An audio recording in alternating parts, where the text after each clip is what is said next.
Texas, summer of 1944. The dust hung thick in the air, turning the horizon into a hazy blur of red and gold. A convoy of military trucks rolled to a stop outside a labor camp nestled in the heart of ranch country, their engines coughing before falling silent. From the back of those trucks stepped men in faded gray uniforms, their faces hollow, their eyes distant. German prisoners of war, defeated soldiers now thousands of miles from home, standing on enemy soil under a sun that felt nothing like the one that rose over Berlin. They moved in formation, slowly, their boots kicking up small clouds of dirt with each step. American guards flanked them, rifles slung over shoulders, expressions stern but not cruel. The prisoners kept their heads down, but their minds were loud. This was America, the land of their enemy, cold, strange, unforgiving, or so they had been told in the trenches, in the transport ships, in every propaganda poster that had ever crossed their path. Hans Keller was among them, 28 years old, tall and lean, with dust settled into the creases of his uniform and the lines of his weathered face. Before the war, he had been an art student in Munich, his hands more familiar with charcoal and canvas than with rifles and grenades. He had spent his afternoons in galleries, his evenings sketching by candlelight, his dreams filled with color and form. Now those same hands were calloused, dirty, trembling slightly from exhaustion and malnutrition. He glanced around the camp. Barbed wire stretched in every direction. Wooden barracks, weathered and gray, stood in neat rows. Guards patrolled with practiced efficiency. It looked like every other cage he'd been in since his capture in North Africa months ago. But something was different here. The sky was bigger. Impossibly big. The land stretched endlessly in every direction, wide open and wild, rolling away in waves of brown and gold and green. It didn't feel like confinement. It felt like abandonment. Like being dropped at the edge of the world with nothing but space and silence for company. The heat pressed down on them like a physical weight. 100 degrees, maybe more. The kind of heat that made thinking difficult, that turned every breath into a labor. The guards barked orders in English that most of the prisoners barely understood, and the men were assigned their tasks: digging irrigation ditches for nearby ranches, hauling stones to repair fences, mending equipment that would help feed the very nation that held them captive. Hans picked up a shovel, his back already aching from weeks of hard labor, and began to dig into the hard-packed earth. Hours passed. The sun climbed higher, became a blazing eye in a cloudless sky. Sweat soaked through his shirt, stinging the cuts on his shoulders, dripping from his chin. He stopped for a moment, leaning on the shovel, his breathing ragged, and looked past the fence line. Out there, beyond the wire, the land rolled on forever. Horses grazed in the distance, their coats gleaming in the sunlight. A hawk circled overhead, its wings catching the light. For a brief moment, Hans felt something he hadn't felt in years. Not hope exactly, but curiosity. A flicker of interest in the world beyond his own suffering. Then a guard shouted at him to get back to work, and the feeling vanished like smoke. That first day ended with silence. The prisoners ate their rations in the shade of the barracks, too tired to talk, too numb to feel much of anything. The food was bland but adequate. Bread, beans, water. More than some of them had eaten in months. Hans sat apart from the others, his back against the rough wood of the barracks wall, staring at the ground. He thought about home, about his mother, who had written to him once since his capture, a letter so heavily censored he could barely make sense of it. About his father, killed in the first year of the war, about the studio apartment he'd rented in Munich, with its north-facing window and its smell of linseed oil and turpentine. About the life he used to have, the person he used to be, and he wondered if he would ever see any of it again. If there would be anything left to see. But something was coming. Something none of them expected. Something that would change everything. The next morning, just after dawn, a sound drifted across the camp. Faint at first, then louder. The rhythmic thunder of hooves on hard earth, a sound that seemed to come from another century, another world, entirely. The prisoners, already at work in the fields under the watchful eyes of the guards, looked up. The guards turned their heads, hands moving instinctively toward their weapons. Everyone froze. Out of the dust, riding toward them with easy confidence, came a group of women on horseback. Cowgirls. Real American cowgirls. Wide-brimmed hats shading their faces from the brutal sun, plaid shirts tucked into worn denim jeans, boots dusty and scuffed from years of hard riding. They sat tall in their saddles, reins held loosely in their hands, moving with the kind of grace that comes only from a lifetime on horseback, and they were smiling. Bright, unguarded smiles that seemed almost offensive in their cheerfulness. No uniforms, no weapons, no anger or fear or suspicion, just warmth. Hans dropped his shovel. The metal clanged against a rock, and the sound seemed unnaturally loud in the sudden stillness.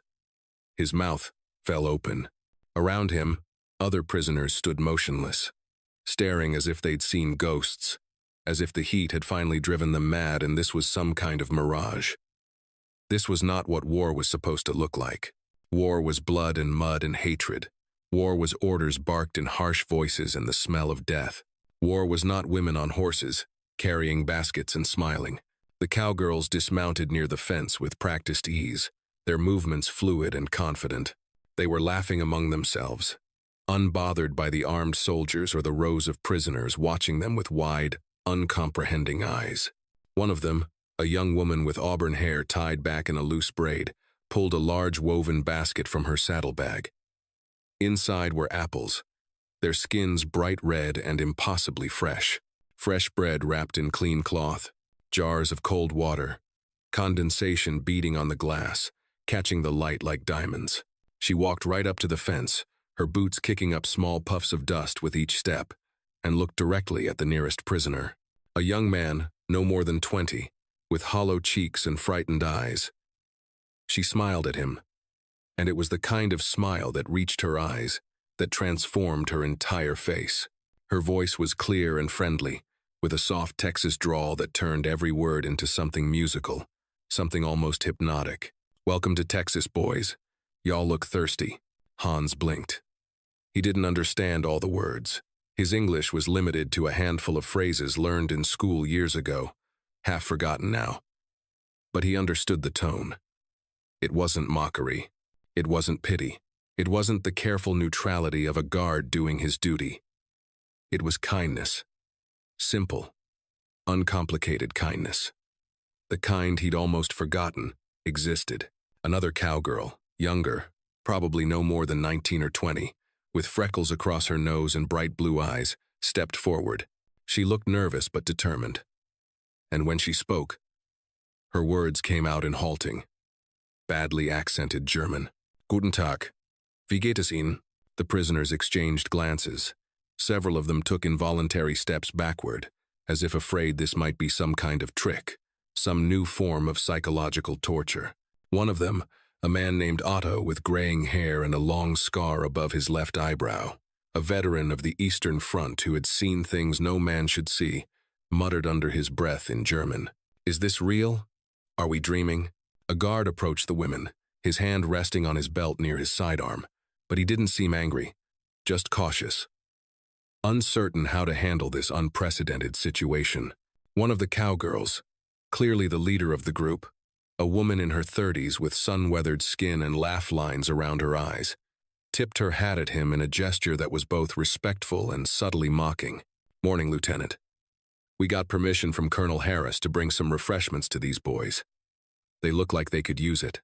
The guard hesitated, clearly uncomfortable, then nodded slowly and stepped back. Orders were orders, apparently, even when they didn't make any sense. The cowgirls began handing out the food and water through the fence, passing jars and apples and slices of bread through the gaps in the wire. The prisoners approached slowly, uncertain, moving like wild animals, approaching a trap. Their eyes darted between the women and the guards, waiting for the punchline, for the moment when this kindness would reveal itself as cruelty.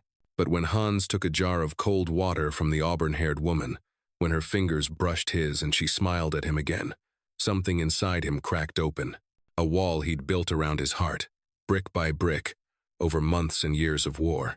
"Thank you," he said in careful English, his voice rough from disuse, the words feeling strange in his mouth. "You're welcome," she replied, her eyes kind, searching his face as if trying to see the person beneath the uniform, beneath the label of enemy. "I'm Sarah. Sarah Lee." Hans nodded, unable to find more words. His throat felt tight. He unscrewed the lid of the jar with trembling hands and drank the water in long, desperate gulps.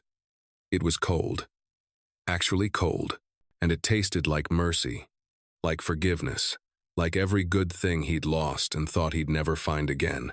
For the first time since he'd been captured, Hans felt something other than fear, or exhaustion, or bitterness. He felt seen, not as a prisoner, not as an enemy, not as a number or a problem to be managed, but as a person. A human being worthy of basic kindness. And in that moment, under the blazing Texas sun, with dust settling on his shoulders and water dripping from his chin, the war felt very far away. The Cowgirls stayed for an hour that first day, chatting with the guards in their easy drawling English, handing out food until the baskets were empty, asking simple questions in broken German. Most of the prisoners didn't speak. They just watched, amazed, as these women treated them like neighbors instead of threats, like people instead of problems. When the women finally rode away, their horses kicking up dust that turned golden in the afternoon light, Hans stood at the fence long after they were gone. His hand still held the empty jar, his fingers tight around the glass, as if it were something precious. His heart was still racing. He felt dizzy, disoriented, as if the ground beneath his feet had shifted without warning. Otto came up beside him, his weathered face thoughtful, his voice low and careful. "What just happened, Hans?" Hans shook his head slowly, still staring at the horizon where the women had disappeared. "I don't know, but I think something changed." And he was right. Over the following days, the camp settled into a rhythm. The prisoners worked from dawn until dusk, their bodies slowly adjusting to the brutal heat and the hard labor. The guards supervised with varying degrees of strictness, some harsh, some surprisingly fair. The heat pressed down like a hammer on an anvil. But now, every few days, the Cowgirls returned, always with food, always with smiles, always with that same easy kindness that felt almost dangerous in its simplicity, in its refusal to acknowledge the walls that were supposed to exist between them. Hans began to look forward to their visits with an intensity that surprised and frightened him. He found himself scanning the horizon during breaks, hoping to catch sight of the dust cloud that signaled their arrival. And when they came, he would stand a little straighter, wipe the dirt from his hands on his pants, try to look less defeated, less broken. Sarah always sought him out. It became a kind of ritual between them.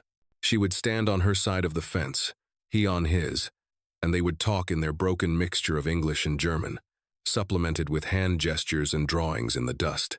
Her German was terrible, full of grammatical errors that made him want to smile despite everything. His English was worse, stilted and formal, like something from an outdated textbook, but somehow, impossibly, they understood each other. She asked him questions, simple things at first. Where was he from?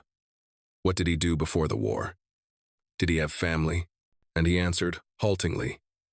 Surprised to find that he wanted to talk, that the words came easier each time. One afternoon, about 2 weeks after that first visit, she caught him drawing in the dirt with a piece of charcoal he'd salvaged from the kitchen fire. He was crouched in the shade of a building, hidden from the sun, working on a portrait. The face that emerged from his rough strokes was that of one of the American guards, a young man no older than Hans himself. He was capturing the hard lines of the guard's jaw, the weariness in his eyes, the way exhaustion and duty had carved themselves into his features. Sarah leaned over the fence, her shadow falling across the drawing, and Hans looked up, startled, his hand freezing in mid-stroke.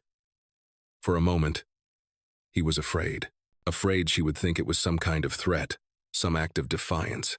But she just studied the drawing with serious attention, her head tilted to one side. "That's really good," she said finally, genuine admiration in her voice. "You're an artist?" Hans hesitated, then nodded. "Was. Before the war? Yes. In Munich. I studied at the academy." She looked at him with new interest, seeing him differently now. Not just a prisoner. A person with a past, with talents, with dreams that had been interrupted by history. "You should keep doing it," she said firmly. "Don't let them take that from you. Don't let the war take everything." He didn't know what to say. The lump in his throat made speech impossible, so he just nodded again, his eyes stinging with tears he refused to shed.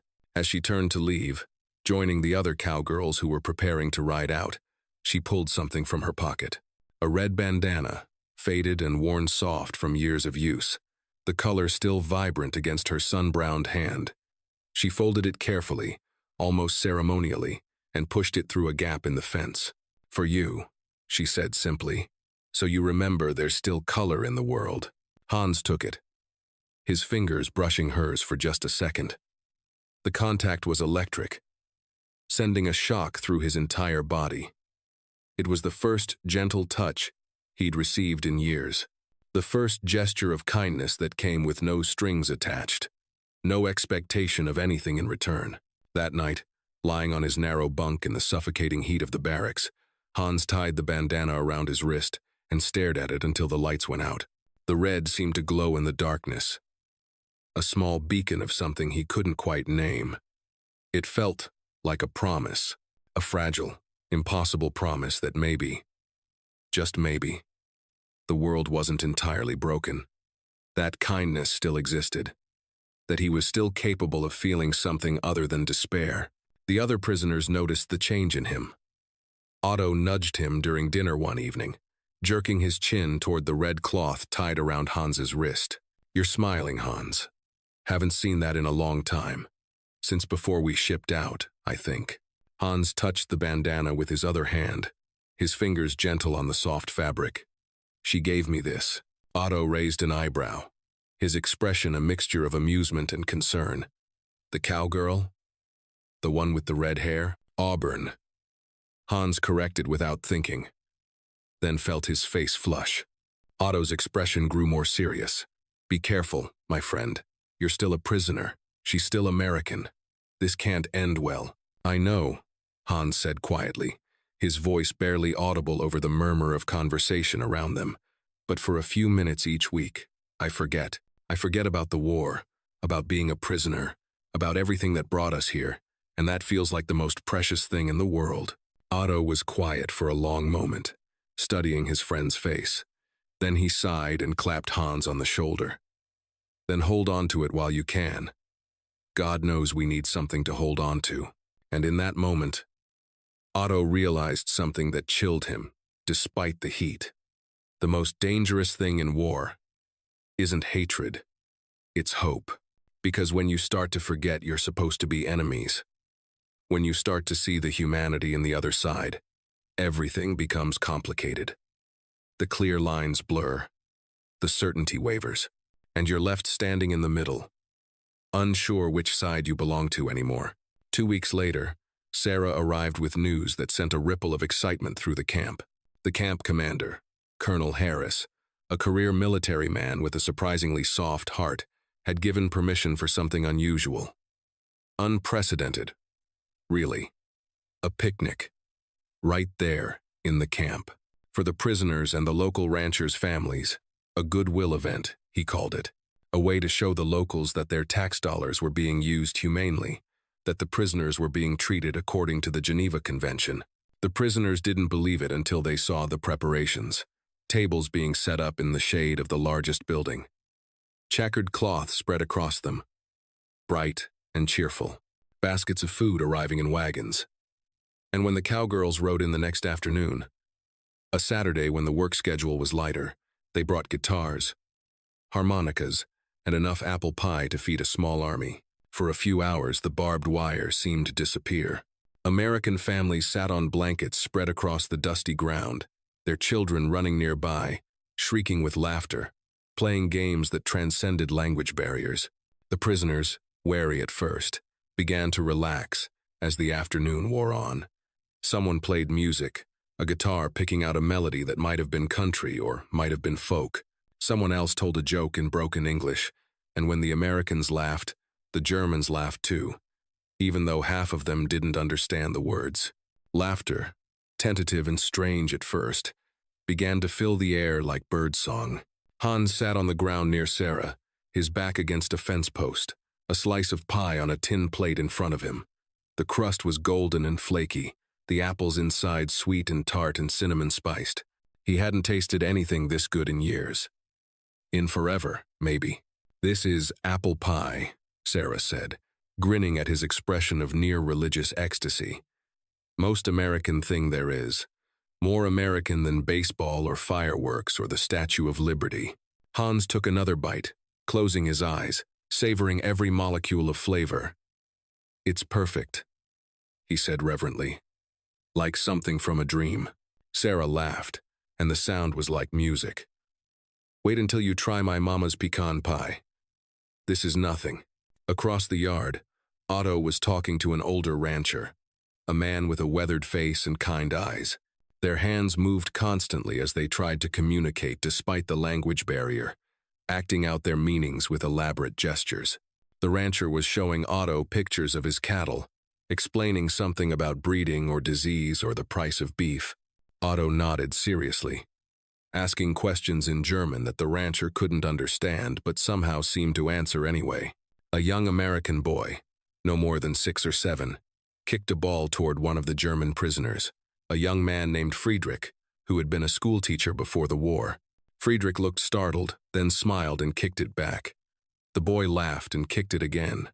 Soon there were half a dozen children and prisoners playing together, running and shouting, their joy uncomplicated and pure. It was surreal. Impossible. Against every rule of war and society and common sense. And yet it was happening. Hans looked at Sarah. Really looked at her. The way the afternoon light caught in her auburn hair, turning it copper and gold.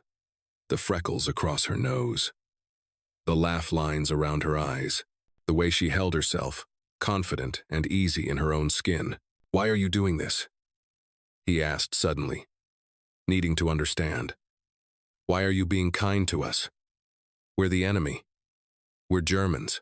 We're the people your brothers and fathers and sons are dying to defeat." Sarah was quiet for a long moment, her expression thoughtful.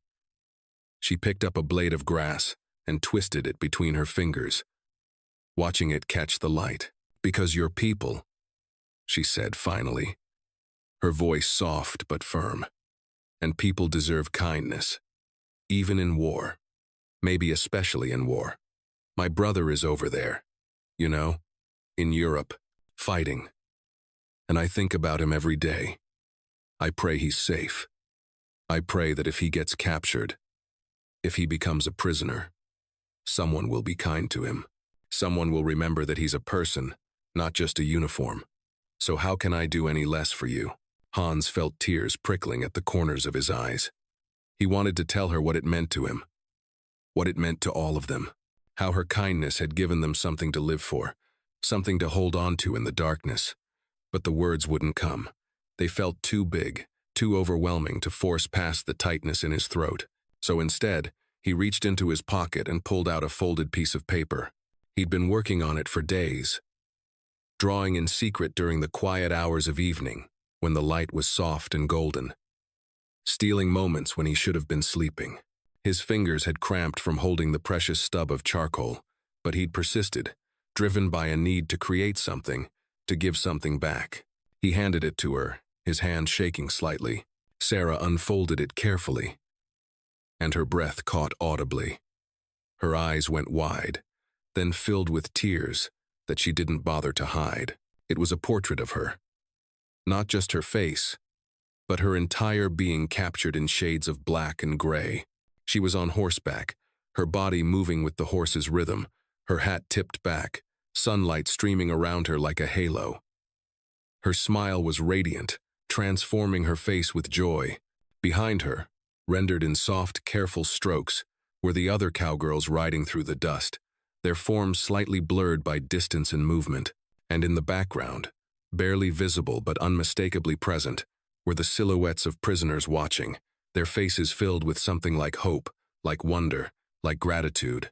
At the bottom, in careful script that showed his art school training, were the words, "Peace rides in on horseback. Hans," Sarah whispered, her voice breaking. "This is beautiful. This is the most beautiful thing I've ever seen. It's how I see you," he said simply, honestly. "You brought light into darkness. You reminded us that beauty still exists, that kindness still exists, that we're still human." Sarah looked at him, her eyes bright with unshed tears, and for a moment, the entire world seemed to narrow down to just the two of them. The war, the fence, the guards, the other people, all of it faded into insignificance. "Thank you," she said, her voice barely more than a breath. "I'll treasure this forever. I promise." She folded the drawing carefully, reverently, and held it close to her chest.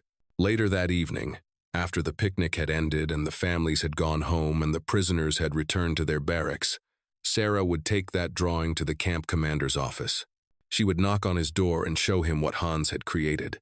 And to everyone's surprise, Colonel Harris, a man who had seen the worst of war and had every reason to be hardened by it, would look at the drawing for a long moment, his expression unreadable. Then he would say, "Hang it on that wall. Right there, where I can see it every day. It's a reminder that even in the midst of war, humanity can still break through, that we're all just people in the end." The drawing stayed on that wall for the rest of the war, and every prisoner who passed by it, being processed in or out, standing at attention for disciplinary hearings or work assignments, felt a little less alone, felt a little more human, felt that maybe, just maybe, they hadn't been forgotten by the world. But not everything was peaceful. Not everything was apple pie and laughter and drawings that hung on walls. A few weeks after the picnic, a new guard arrived at the camp. His name was Sergeant Briggs, and he was transferred from a camp up north where there had been problems. Escape attempts, violence, a general breakdown of order. He was brought in to tighten discipline, to remind everyone that this was a prison, not a vacation resort. Briggs was not like the other guards. He was hard where they were firm, bitter where they were merely cautious. He looked at the prisoners with open contempt, as if their very existence was a personal insult, and he made it clear, from his very first day, that he thought the Cowgirls' visits were a disgrace, a weakness, an affront to military discipline, and American pride. He watched Hans with particular intensity, as if he could sense the connection between the German prisoner and the American civilian, as if he knew that something was growing between them that shouldn't exist, that violated every rule written and unwritten. One afternoon, a Thursday in early September, when the heat was finally beginning to break, Sarah and her friends were preparing to leave after their weekly visit. They were laughing together, packing up their baskets, thanking the guards for their cooperation. The prisoners were returning to their work details, their spirits lifted, their hearts a little lighter. Briggs intercepted the Cowgirls at the gate. His voice was loud enough for everyone to hear, sharp enough to cut through the peaceful atmosphere like a knife. "You ladies need to stop coming here. These men are enemy soldiers. They don't deserve your charity. They don't deserve your kindness. They sure as hell don't deserve your smiles." Sarah's jaw tightened. Her easy smile vanished, replaced by something harder, more determined. She turned to face Briggs directly. Her shoulders squared, her chin lifted. "They're human beings. Last time I checked, we were Americans. And in America, kindness isn't illegal. Compassion isn't a crime." Briggs stepped closer, his face reddening, a vein pulsing in his temple. "You're making us look soft. Making them think they can take advantage. Making them forget that they're prisoners of war. The only one taking advantage here is you," Sarah shot back, her voice ringing out clear and strong. "Using your uniform to justify cruelty. Using your authority to make yourself feel big by making others feel small. The tension between them snapped like a wire pulled too tight. Briggs's hand clenched into a fist, and for a moment, it looked like he might actually strike her. But he controlled himself, barely, and instead turned toward the prisoners who had stopped working to watch the confrontation. His hand went to the baton at his belt. Get back to work. Now. All of you. Hans, who had been standing nearby, his shovel in his hands, didn't move fast enough. He was watching Sarah, worried for her, wanting to intervene but knowing he couldn't. His hesitation was a fraction of a second, maybe two, but it was enough. Briggs shoved him hard, both hands against Hans's chest, and Hans stumbled backward, catching himself against the fence. The barbed wire cut into his palm, and he felt warm blood trickling between his fingers. You got a problem, prisoner? Hans straightened slowly, his eyes meeting Briggs's without flinching. He knew what was coming. Had seen it in the sergeant's eyes from the beginning. But he wouldn't cower, wouldn't give this man the satisfaction. No, sir, he said quietly, his English careful and correct. Then move. But Hans didn't move. Not immediately. He held Briggs's gaze for 1 second longer than he should have. 1 second of defiance. 1 second of dignity. And that hesitation was enough. Briggs swung. The baton caught Hans across the shoulder, and he went down hard, the breath knocked out of him, pain exploding through his body like fire. Sarah screamed. The other prisoners surged forward, angry shouts in German filling the air. But the guards moved quickly, forming a line, weapons raised, forcing the prisoners back. Briggs dragged Hans toward the isolation barracks, the small windowless cells reserved for troublemakers, shouting about insubordination and disrespect and the need for discipline. Sarah tried to follow, her face white with fury. But another guard, one of the older ones who looked genuinely apologetic, blocked her path. You need to leave, ma'am. Right now. Before this gets worse. Not until I speak to the commander. Not until someone answers for this. Ma'am, please, now. I want to see Colonel Harris right now. It took 2 days for Hans to be released from isolation. 2 days in a dark, sweltering cell with nothing but his thoughts, and the pain in his shoulder, and the memory of Sarah's face when Briggs had struck him.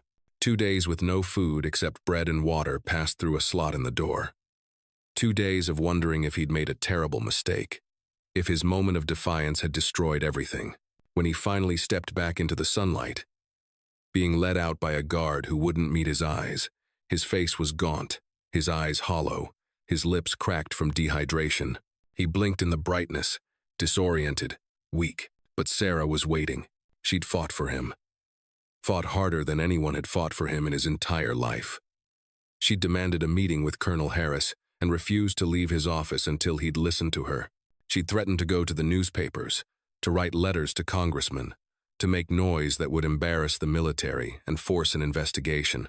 She'd stood her ground against men who outranked her in every measurable way, men who had the power to ban her from the camp forever. And somehow, impossibly, it had worked. Briggs was reassigned to a supply depot far from any prisoners. The guards were reminded about proper treatment of POWs, and the Cowgirls were not only allowed to return but officially welcomed. When Hans saw Sarah standing at the fence, holding a jar of cold water and looking at him with such concern and relief and something else he couldn't quite name, he nearly broke down. You didn't have to do that, he said, his voice hoarse from disuse, from shouting, from grief. Yes, I did, she replied firmly. Because it was right. Because you're a person who deserves to be treated with dignity. Because no one should be beaten for the crime of being human. He took the water with shaking hands and drank, the cold liquid soothing his parched throat, bringing tears to his eyes. And when he looked at her, he saw something he hadn't expected to see in another person's eyes again. Not since before the war. Not since he'd been someone other than a prisoner, other than a number, other than an enemy. Belief in him, in humanity, in the possibility that war didn't have to win, that cruelty didn't have to triumph, that kindness could still make a difference. Thank you, he whispered, for seeing me, for standing up for me, for giving me a reason to keep going. Sarah reached through the fence, her hand finding his, their fingers intertwining despite the wire between them. "We're all worth fighting for, Hans, every single one of us, and I won't let anyone forget that." The weeks that followed were quieter but somehow richer. The Cowgirls came every few days, their visits now officially sanctioned, bringing food and news and laughter. The prisoners began to teach them German phrases, correcting their pronunciation with gentle amusement. The Cowgirls taught them American slang, idioms that made no sense when translated but somehow captured something essential about the culture. Slowly, carefully, friendships formed across the divide.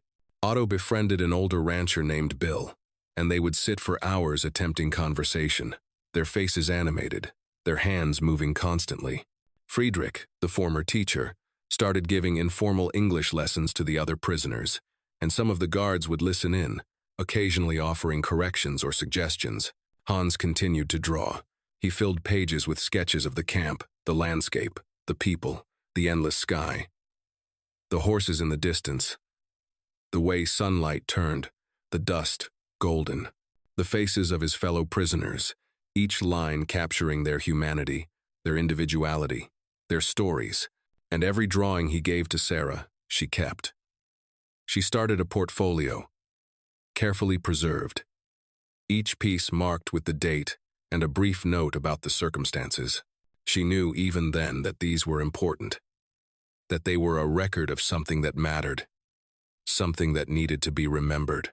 One evening, as the sun set and painted the sky in impossible shades of orange and pink and purple, Sarah sat on her side of the fence, and Hans sat on his.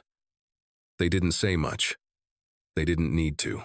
The silence between them was comfortable, filled with understanding. "Do you think you'll go home after the war?" Sarah asked finally, her voice quiet, almost hesitant. Hans was quiet for a long time, staring at the horizon where the sun was disappearing in a blaze of glory.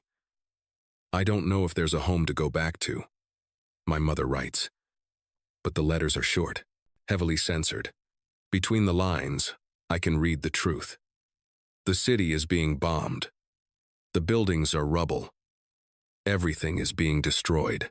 And even if the buildings survive, I don't know if I'll survive. I don't know who I'll be when this is over. "I'm sorry," Sarah said softly. "For your mother, for your city, for everything you've lost. So am I. But I'm also grateful, because if none of this had happened, I never would have met you. And that would have been a tragedy all its own." Sarah felt her throat tighten with emotion. "When this is over, when the war ends, you should come back here, to Texas, not as a prisoner, as a guest, as a friend." Hans smiled, though it was tinged with sadness, with the understanding that some dreams are too beautiful to come true. That's a nice dream. Dreams are all we have right now. Dreams and hope and moments like this, when we can forget about everything else and just be human together. And in that moment, watching the last of the light fade from the sky, Hans realized something that both terrified and exhilarated him. He wasn't just surviving anymore. He wasn't just enduring. He was hoping, planning, imagining a future beyond the war, beyond the camp, beyond everything that had defined his existence for so long. And that was more dangerous and more precious than anything else the war could offer him. Hope, he understood now, was an act of rebellion. In a world designed to crush the human spirit, to reduce people to numbers and categories and enemies, hope was revolutionary, and Sarah had given him that gift, whether she knew it or not. Months passed. The seasons began to change. The brutal heat of summer gave way to the milder warmth of autumn. The sky remained enormous, but now it was painted with different colors, softer hues that spoke of transition and change. The war dragged on, grinding through Europe and the Pacific with terrible momentum. News filtered into the camp through letters and newspapers and the conversations of guards. The prisoners worked, ate their meals, slept in their bunks, and waited. But the visits from the Cowgirls continued, week after week, a rhythm as reliable as the sunrise. They became the thread that held hope together, the reminder that the world outside the wire was still real, still worth living for. Hans and Sarah's relationship deepened in ways that neither could fully articulate. They talked about everything and nothing, about art and music and literature, about their childhoods, the memories that shaped them, about their fears and dreams and the people they'd lost. The fence between them became less of a barrier and more of a fact they simply worked around, like rain or heat or any other unchangeable condition of existence. Other prisoners noticed. Other guards noticed. Some disapproved, worried about fraternization and impropriety, and the blurring of lines that were supposed to remain clear, but most simply accepted it, understanding that in the midst of war, human connection was not a luxury but a necessity, that without it, the prisoners might survive physically, but would die in every other way that mattered. Then one morning in late November, as frost touched the grass for the first time and breath became visible in the early air, an announcement came. The prisoners were being transferred to another camp, somewhere in Oklahoma. They would leave in 1 week. Hans felt the ground tilt beneath him, felt his stomach drop as if he were falling. He hadn't realized how much he'd come to rely on this place, on these people, on Sarah. The camp had stopped being a prison and had become something else. Not home exactly, but a place where he existed as more than just a number or a problem. A place where he mattered. When Sarah heard the news, she didn't wait for the next scheduled visit. She rode to the camp immediately, her horse lathered with sweat from the hard ride, and found Hans in the yard, staring at nothing, his face blank with shock. "I heard," she said softly, her voice thick with emotion. He nodded, not trusting himself to speak. "Then we make it count," she said with determination. "Every moment we have left, we make it count." Over the next 7 days, Sarah came every single day, sometimes twice. She brought her friends, her family, her neighbors. People who had never visited the camp before suddenly found reasons to stop by. They filled the compound with music, food, and stories. It was a farewell that felt more like a celebration, a defiant refusal to let the war define the end of something beautiful. An older rancher brought his fiddle and played songs that made everyone cry and laugh in equal measure. A woman who ran the general store in town brought bags of hard candy, distributing them to prisoners who hadn't tasted sugar in months. Children came with their parents, curious and unafraid, asking questions in loud voices that made the adults wince, but somehow bridged gaps that speeches never could. The guards, most of them, looked the other way. Let the rules bend. Let the lines blur. Because they understood, even if they couldn't say it out loud, that what was happening here mattered, that it was worth preserving, even if only for a few more days. On the last day, the morning of the transfer, Sarah found Hans alone near the fence in the pre-dawn darkness. He was holding something wrapped in cloth, his hands careful, almost reverent. "For you," he said, his voice rough with emotion he could no longer hide. She unwrapped it carefully, her fingers trembling in the cold. Inside was a painting, not a sketch this time, not something rendered quickly in charcoal, but a full painting, done in colors he'd somehow managed to scavenge. Pigments made from crushed plants and clay and rust. Colors that shouldn't exist but did, because he'd willed them into being. The painting showed the cowgirls riding into the camp on that first day, just as he'd seen them. Dust rising behind them in clouds of gold and amber. Sunlight streaming through the particles, turning everything into liquid light. The women on horseback, their faces radiant with smiles, their posture confident and free. And in the foreground, a group of prisoners watched, their faces filled with wonder and disbelief, and the first fragile stirrings of hope. At the bottom, in careful script that showed his art school training, were words in German. Frieden ist ein Lächeln. Sarah looked up, her eyes wet with tears that caught the first light of dawn. "What does it mean?" "Peace is a smile," Hans translated softly. "That's what you taught me. That peace doesn't come from treaties or surrenders or victories. It comes from moments like that. First day. When someone looks at their enemy and chooses to smile instead of hate. When someone offers water to the thirsty, bread to the hungry, kindness to the lost. That's peace. And you brought it to us. Sarah pressed the painting to her chest, unable to speak for a long moment. When she finally found her voice, it was barely more than a whisper. I'll keep this forever. I'll show it to my children and my grandchildren. I'll tell them about you, about this place, about what happened here. I promise you, Hans, this won't be forgotten. They stood there, on opposite sides of the fence, as the sky lightened and the world woke around them. Their hands reached through the wire to touch, fingers intertwining, holding on as if they could stop time through sheer force of will. Not an embrace. The fence prevented that. But a connection, a promise that what they'd shared was real, that it mattered, that it would endure beyond the war and the distance and everything that tried to tear them apart. Thank you, Hans whispered, his voice breaking, for seeing me, for reminding me that I'm human, for giving me a reason to survive. Thank you, Sarah replied, tears streaming down her face now, unchecked and unashamed, for reminding me what courage looks like, for showing me that beauty can exist anywhere, even in the darkest places, for being exactly who you are. Behind them, the camp was stirring to life. Guards were shouting orders. Trucks were being loaded. Other prisoners were saying their own goodbyes to people who had become friends, to a place that had become more than a prison.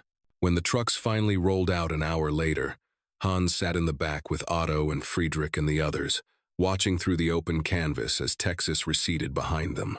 Sarah stood at the gate, her red bandana tied around her wrist now, waving until they disappeared into the dust. She would keep that painting for the rest of her life, just as she'd promised. It would hang in her living room, then her bedroom, then finally in a place of honor at the gallery where it belonged. And every time she looked at it, she would remember the dust, the heat, the sound of hooves. The moment when everything changed. The years that followed were hard ones.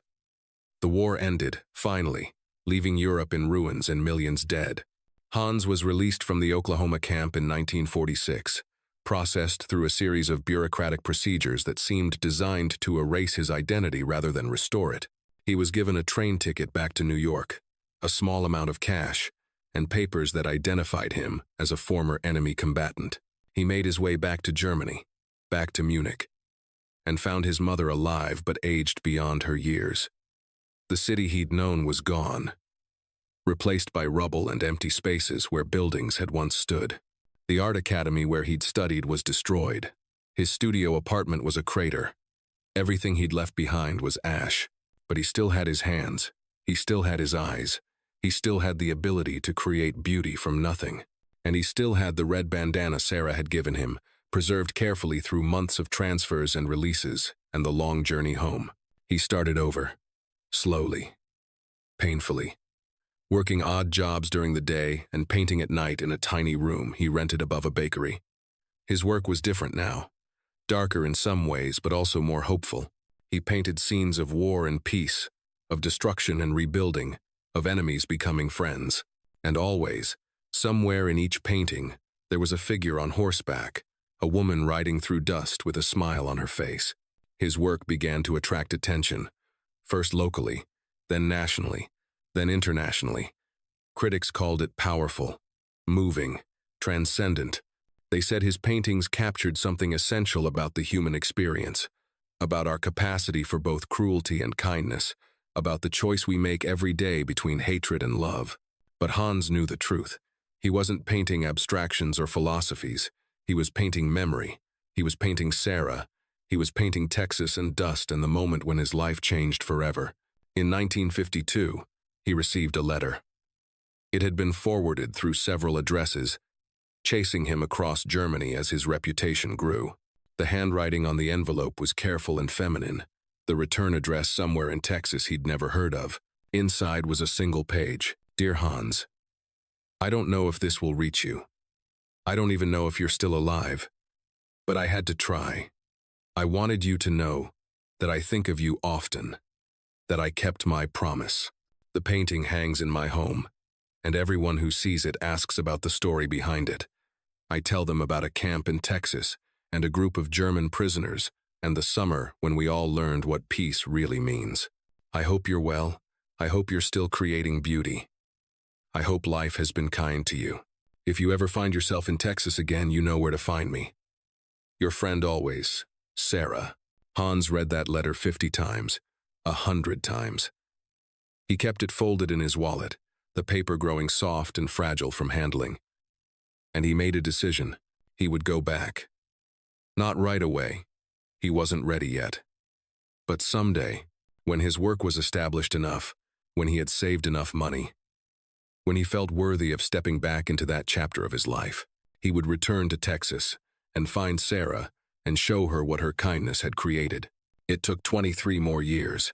23 years of building a career, of establishing himself as one of Europe's most respected painters. 23 years of healing, of processing, of learning to live with the ghosts that war creates. 23 years of carrying Texas in his heart like a secret treasure. In 1975, Hans Keller, now 59 years old, returned to America. He came not as a prisoner, but as an honored guest. He came to open an exhibition at a gallery in Austin, Texas, a retrospective of his life's work, spanning 3 decades of painting. The show was called The Day Peace Rode In. The gallery was packed on opening night. Art critics, collectors, students, curiosity seekers. People who had heard about his work and wanted to see it in person. The walls were covered with his paintings, a visual narrative of his life. Scenes from the war, images of destruction, but also images of hope, of rebuilding, of reconciliation, and at the center of the main room, lit by a spotlight that made it glow like a sacred object, hung the original painting he'd given Sarah all those years ago. The Cowgirls, riding through the dust, the prisoners watching with wonder. The moment when everything changed. Sarah came to the opening. She was older now, 72 years old. Her auburn hair turned silver, her face lined with the years. But her eyes were the same. Kind, curious, alive with intelligence and warmth. And her smile, when she saw him across the crowded room, was radiant. Hans crossed to her through the crowd, people parting without knowing why, sensing that something important was happening. When he reached her, he took both her hands in his, and they stood there for a long moment, just looking at each other, seeing the years, seeing beyond them. "You came," she said finally, her voice thick with emotion. "I promised I would. It just took me a while. 29 years, she said, smiling through tears. "But who's counting?" They laughed, and the sound was like music, like coming home after a long journey. They spent the evening together, standing in front of the painting, telling its story to anyone who would listen. People gathered around them, drawn by their obvious connection, by the love and respect that flowed between them even after all these years. "This painting changed my life," Sarah told the crowd. "Not just because it's beautiful, though it is, but because of what it represents. It represents the choice we all have, every day, in every interaction. To see the enemy, or to see the person. To choose hatred, or to choose kindness. To close our hearts, or to open them." Hans nodded, his voice quiet but carrying through the hushed room. "During the war, I lost everything. My home, my father, my sense of who I was. I was a prisoner, an enemy, a problem to be managed. And then one day, a group of women rode into that camp with nothing but smiles and kindness. And in that moment, I remembered that I was human. That humanity is not something that can be taken from us unless we surrender it ourselves." The exhibition ran for 3 months. Thousands of people saw it. Many of them left in tears, moved by the power of the images, by the story they told. The painting of the Cowgirls became iconic, reproduced in newspapers and magazines, discussed in art classes and history seminars. But for Hans and Sarah, the most important audience was the one they created together. During those 3 months, Sarah came to the gallery often, and they would sit on a bench in front of the painting and remember. Sometimes they talked. Sometimes they just sat in comfortable silence, 2 old friends who had shared something precious and understood its value. On the last day of the exhibition, Before the paintings were packed up and sent to other museums, other cities, Sarah gave Hans something. A box, carefully wrapped, tied with a ribbon that might once have been red but had faded to pink with age. "Open it," she urged. Inside were letters, dozens of them. Letters she had written over the years but never sent. Letters addressed to him, to a German prisoner of war who might not be alive, who might never read them. Letters telling him about her life, her marriage, her children, her joys and sorrows. Letters keeping him alive in her thoughts, even when she didn't know if he existed anywhere but in her memory. "I wrote them all," she said softly. "Every year on the anniversary of that first day, when you rode into my life and changed it forever. I never sent them because I didn't know where you were, but I kept them, because you were always real to me." Hans held the box carefully, reverently. "I have your red bandana still. It's at my studio in Munich. I've kept it all these years. Sometimes I would hold it when the memories were too heavy, and it would remind me that kindness exists, that I witnessed it, that it was real." They sat together in the empty gallery, surrounded by a lifetime of work that had sprung from one summer, one camp, one series of moments when the world had chosen to be better than it had to be. "Do you think we made a difference?" Sarah asked quietly. "Do you think any of it mattered?" Hans looked at the painting, at the image of younger versions of themselves frozen in that perfect moment of hope and wonder. Then he looked around the gallery, at the empty spaces where crowds had stood, where people had cried and laughed and remembered their own humanity. "Every person who saw these paintings," he said slowly.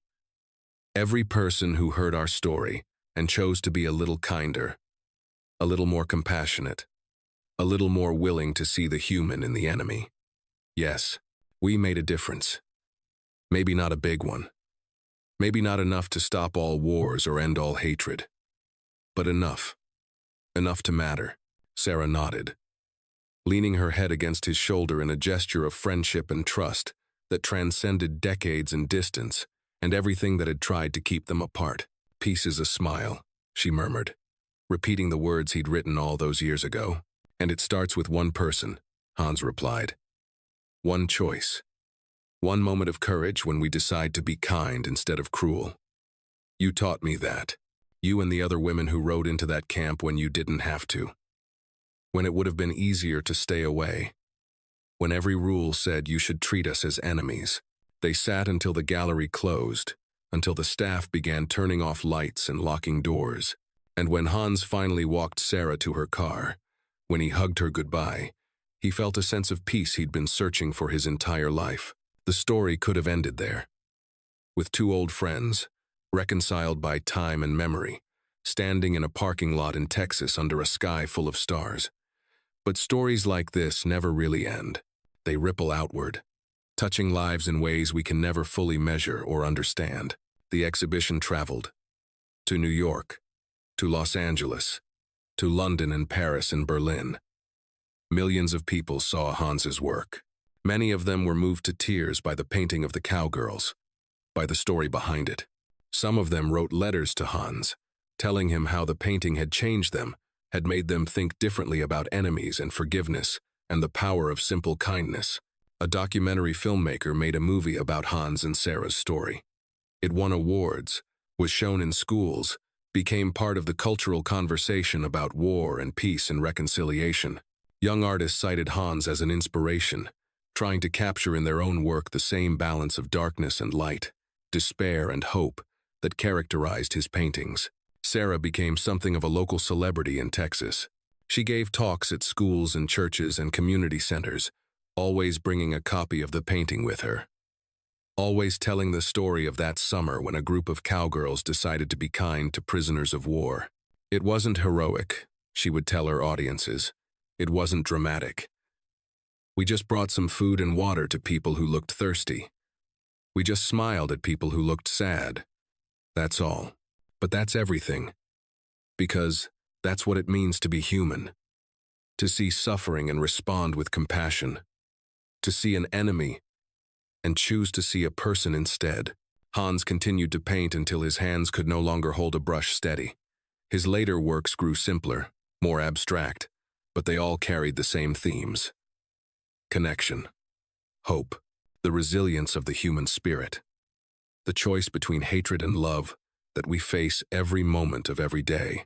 He died in 1992, at the age of 76, in his studio in Munich, surrounded by paintings and memories, and the red bandana Sarah had given him so many years ago. His obituary appeared in newspapers around the world, celebrating a life that had transformed personal tragedy into universal beauty, that had taken the worst of human experience and found within it the seeds of redemption. Sarah lived another 8 years, dying peacefully in her sleep in the year 2000, surrounded by her children and grandchildren. At her funeral, they displayed the painting Hans had given her, the painting that had hung in her home for 56 years, that had been the centerpiece of her life, the reminder of what one choice, one moment of kindness, could create. Both of their obituaries mentioned the summer of 1944, the camp in Texas, the Cowgirls, and the prisoners. The brief, shining moment when the war paused and people remembered how to be human to each other. And to this day, the painting hangs in a museum in Austin. People come from all over the world to see it. They stand in front of it, reading the placard that tells the story, and many of them cry, because they recognize something in the image, something true and essential and desperately needed. They see that war doesn't have to define us, that enemies can become friends, that kindness is not weakness but the strongest force in the world, that every act of compassion, no matter how small, ripples outward in ways we can never fully measure. They see that peace is not something that happens to us, it's something we create. One smile, one gesture, one brave choice at a time. Visitors to the museum often leave messages in the guest book. This painting changed my life. I came here angry at the world and left believing in humanity again. Thank you for reminding me that kindness matters. And in the quiet moments, when the museum is nearly empty and sunlight streams through the windows, the painting seems to come alive. The dust seems to move. The horses seem to breathe. The cowgirls seem to smile a little wider. And the prisoners seem to stand a little taller. Their faces filled with a hope that transcends time and place and circumstance. Because this is what it means to be human. To witness suffering and choose compassion. To face hatred and choose love. To see the walls that divide us and choose to tear them down. One brick at a time. This is the story that no history book will tell you, not in the way it needs to be told. But it's the truest story of all. Because it's not about generals or politicians or grand strategies. It's about ordinary people making extraordinary choices. About cowgirls who decided to ride into a camp full of enemy soldiers with nothing but kindness. About prisoners who decided to hope when hope seemed impossible. About two people who saw each other across a fence and refused to let that fence define them. It's about Sarah, who understood that every prisoner of war was someone's son, someone's brother, someone's friend, who chose to see the person behind the uniform. It's about Hans, who took his suffering and transformed it into beauty, who turned his darkest moment into his greatest gift to the world. It's about all the people, on both sides of that fence, who participated in something extraordinary that summer, who helped create a space where humanity could flourish even in the midst of war. And it's about you. Because this story is asking you a question. What will you choose when faced with your own fence, your own enemy, your own opportunity to be kind or cruel? Will you see the uniform or the person? Will you choose hatred or hope? Will you build walls or tear them down? Because in the end, that's all it takes. That's how wars truly end. Not with treaties signed in grand halls or surrenders on battleships, but with moments like these, when someone looks at their enemy and smiles, when someone offers water to the thirsty, when someone chooses, despite every reason not to be kind. In Texas, in the summer of 1944, a group of cowgirls rode into a camp full of German prisoners of war. They didn't bring weapons. They didn't bring anger or fear or judgment. They brought something far more powerful. Something that changed lives and rippled through decades and still matters today. They brought hope. They brought humanity. They brought peace, one smile at a time.